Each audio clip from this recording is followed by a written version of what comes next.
यहाँ चलिरहेको हुन्छ। यो सरकारहरू एउटा बागलुङको सरकार, एउटा पर्वत सरकार, 753वटा पालिकाहरू हामी बिर्सिरहेका छौँ। यहाँ मुख्यमन्त्री सुरेन्द्र पाण्डे हुनुहुन्छ, यो सरकार हो। यहाँ प्रदेशको सरकार हामी बिर्सिरहेका छौँ। नेपाली कांग्रेस पार्टीले भोलि सङ्घको सरकार छिट्टाउँदै चलाउँदै भने 753 पालिकाको सरकार, 7वटा प्रदेशको सरकार पनि ठिक गरेर एउटै दृष्टिकोण राखेर हिँड्यो भने मात्रै त्यो देशमा परिणाम निस्कन्छ भन्ने कुरा विश्वास राख्छ। तर सम्भव हुँदैन। हामी टिमवर्कमा विश्वास राख्छौँ र हामी के विश्वास राख्छौँ भने हामी एउटा व्यक्तिले चलचाल गर्ने हामी पद्धति निर्माण गर्ने कुरा विश्वास गर्छौँ, हामी प्रणाली निर्माण गर्ने कुरा विश्वास गर्छौँ, हामी संस्कार बनाउने कुरा विश्वास गर्छौँ।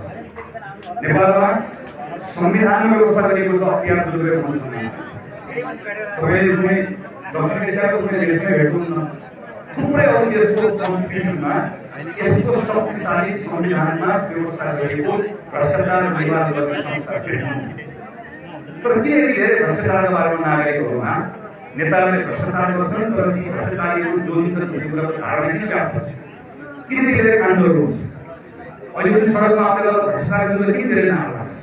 किन प्रत्येक नेताले आएर भाषण गर्दै गर्दाखेरि म मेरो पालामा म भ्रष्टाचार गर्दिनँ, गर्न पनि दिन्न भनेर किन भन्छ? जबकि हामीले यति बलियो संवैधानिक संस्था बनाएका छौँ जसले यति बलियो छ कि जसले प्रधानमन्त्रीलाई पनि, भूतपूर्व प्रधानमन्त्रीलाई पनि, हुनेवाला प्रधानमन्त्रीलाई जो कसैले पनि कुनै पनि भ्रष्टाचारमा संलग्न गर्ने अनुमति दिन सक्छ। किन? तर किन यसो गर्छ?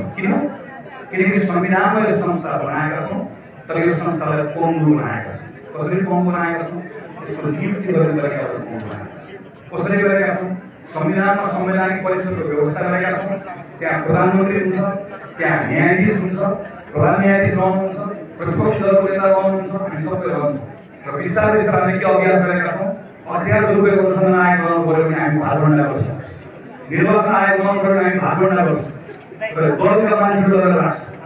दलका मान्छेहरू लगेर राखेको हुनाले गर्दा जुन अख्तियार दुर्व्यवहार अनुसन्धान आयोगले प्रधानमन्त्रीमाथि छानबिन गर्नु पर्यो, त्यो प्रधानमन्त्रीले खल्तीबाट निकालेर बनाइसकेपछि त्यो अख्तियार दुर्व्यवहार अनुसन्धान आयोग के हुन्छ? त्यो पङ्गु हुन्छ।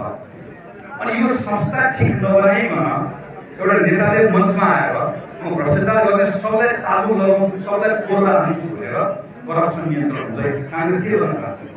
काङ्ग्रेस अरू पार्टीहरूसँग पनि मिलेर प्रस्ताव गर्छ कि अख्तियार दुर्व्यवहार अनुसन्धान आयोग जस्तो संस्थाहरूको नियुक्तिको प्रक्रियालाई बदल्नु।